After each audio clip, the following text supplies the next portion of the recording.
Bonjour Anne-Marielle, Bonjour François, nous sommes au Salon du Livre tout proche ici en Château de la Hulpe. Vous êtes contente d'être là, vous allez bien? super contente.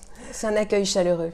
Alors vous êtes avec moi pour évoquer votre dernier recueil de poésie, Ce que le bleu ne sait pas du fragile. Vous pouvez en dire un peu plus? Mais c'est comme toujours chez moi de la poésie, donc ça fait quand même 40 ans que j'écris de la poésie. Et donc je me concentre toujours sur des textes excessivement courts, donc je vais à l'essentiel en fait dans mes poèmes. Et c'est pour ça qu'ici, il y a une unité de forme par exemple, il y a 6 vers dans chaque poème. Et voilà, maintenant expliquer le titre, ça c'est de l'ordre du très difficile. Alors vous allez à l'essentiel et rien n'est laissé au hasard. Ah non, jamais, non. Justement, dans un poème, le choix des mots est Capital. important. Enfin, il faut une série de choses dans un poème. Il faut les sonorités, il faut un rythme, il faut que l'émotion soit transmise et transmise d'une façon la plus proche possible de ce qu'on a ressenti. Alors vous êtes peintre, si je ne me Oui, trompe. Ici on retrouve des encres. oui. Mais oui, j'ai choisi quelqu'un qui travaille bien et qui, ici, disons qu'il avait des encres à disposition qui m'ont vraiment interpellée parce que leur côté épuré, un peu zen comme ça, correspondait bien à mes textes. Et voilà, c'est comme ça que ça s'est fait. Alors vous écrivez, et là c'est moi qui lis un extrait, et si l'on éclairait le monde, car c'est en lui que se lit l'imprévisible et que les riches filaments d'être se ramifient. J'avais envie que vous réagissiez à ça, parce que moi Oui, c'est un des poèmes qui m'a captivé en fait. touché, Ouais. captivé, oui. Mais c'est-à-dire qu'il y a beaucoup de choses là-dedans. Et surtout l'imprévisible et la richesse de l'être. L'imprévisible, c'est quelque chose d'essentiel, c'est l'inattendu qui arrive toujours quand on ne s'y attend pas, évidemment.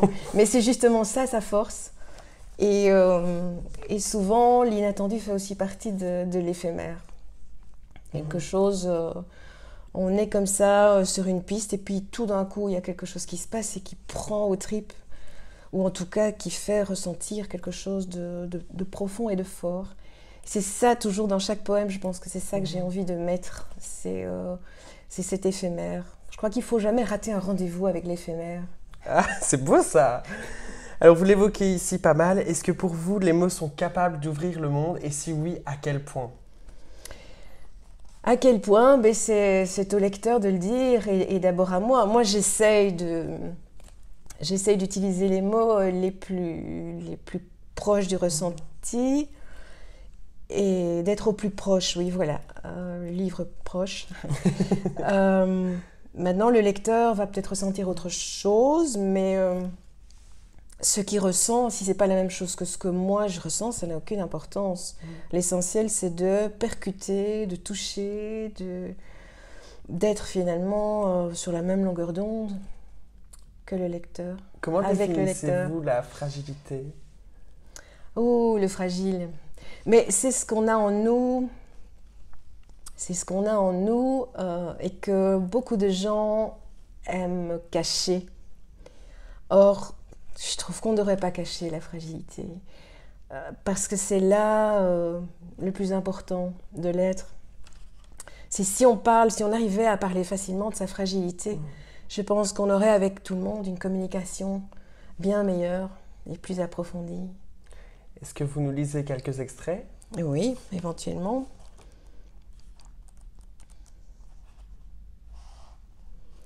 Nous dévêtirons la formulée jusqu'à ce que le parler juste nous prenne enfin la main.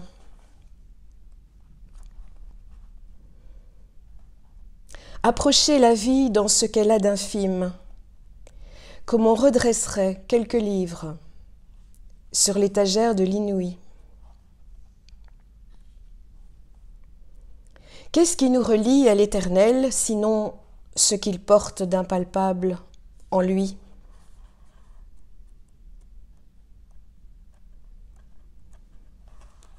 Peut-être un dernier. Les mots de l'inespéré, à eux seuls, sont capables d'ouvrir le monde. Merci On en beaucoup. parlait tout à l'heure. Et alors, je vais vous poser une dernière question. Oui. Êtes-vous d'accord avec cette phrase de Giovanni Pascoli? Le souvenir est poésie et la poésie n'est autre que souvenir.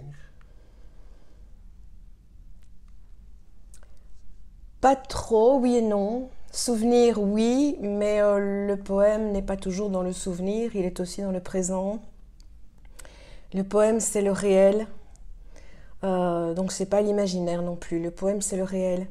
Et ce que le poète fait, je dirais, c'est peut-être de prendre le réel, de l'emballer dans un papier cadeau pour le donner au lecteur. Merci beaucoup Anne-Marie-Ède. Avec plaisir. Merci aussi.